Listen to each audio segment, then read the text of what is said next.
This morning, a look at seniors' diets and if they should be cutting out the salt.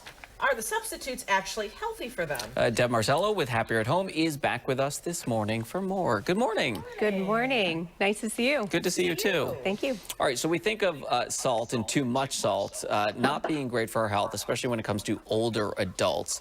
But describe kind of the difference that a salt substitute can make, and let's start with what is a salt substitute. So a salt substitute actually does have the sodium chloride in it, but it also has potassium chloride. So independently, both of these things, low potassium and high salt, have been known to increase blood pressure. Okay. So being able to combine the two of them together has been shown to reduce blood pressure, and that has long-term implications in a good way to people's health. Yeah, well, what are some of the benefits? How could it impact someone's health in terms of the substitute? So sodium chloride in itself, table salt, with the elderly, with African Americans, with those that are overweight, it is very difficult for the kidneys to completely pull out the fluid that's in your system. The kidneys are meant to reduce toxins, to pull out excess fluid. So those populations are particularly sensitive to it. So it means that the kidneys cannot filter out that water, and so it then increases the fluid volume within your cardiovascular system, which causes increased blood pressure. So that increased blood pressure will eventually make your blood vessels a little more stiff, a little more narrow, which then causes the heart to have to pump harder and causes weakness of the heart. So when you're reducing your salt and increasing your potassium levels to a certain point, reducing that blood pressure has long-term effects on your risk of stroke, on your risk of sudden death, heart attacks, cardiovascular events.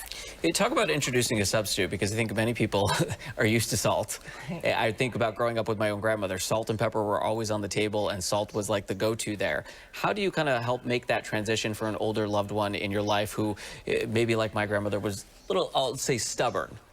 Yeah, I understand that. That's my family too, and I do love salt. I love the added flavors of salt. But you need to look at what the salt substitutes are. So there are things that are just some vegetables and crushed up spices and things like that.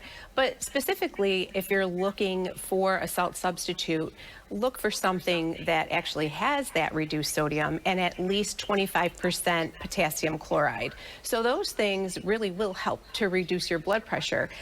If you just put it into your lifestyle all the time and take away that table salt shaker, that will be really helpful. So not even having it around. I mean, it seriously has shown in China, the New England Journal of Medicine did a long-term case study, and it showed that if you use it population-wise or wide, it could per year reduce in China, the population would be less, over 350,000 strokes reduced. Wow. Over 460,000 deaths and 1.2 million vascular events. That's really significant, and it's inexpensive. It's an inexpensive way to be able to affect your health. Yeah. I was going to ask, is it ever a point where someone might say, you know, you mentioned people who are accustomed to the salt, they take that step and look for substitutes. They can immediately reverse some of the other adverse effects that they were seeing, such as the high blood pressure, just by taking away the salt? It really does. It can help very quickly, reducing the blood pressure. Now, I'm not saying it'll reduce those long-term effects that may already have been occurring because of the high blood pressure, but you certainly will reduce your risk of those things moving forward too. Yeah, a fix you can make right now and have an impact on your health, which is important. A good, easy start, and perhaps inexpensive as well. Very much. Deb, always good to see you. Thanks for coming.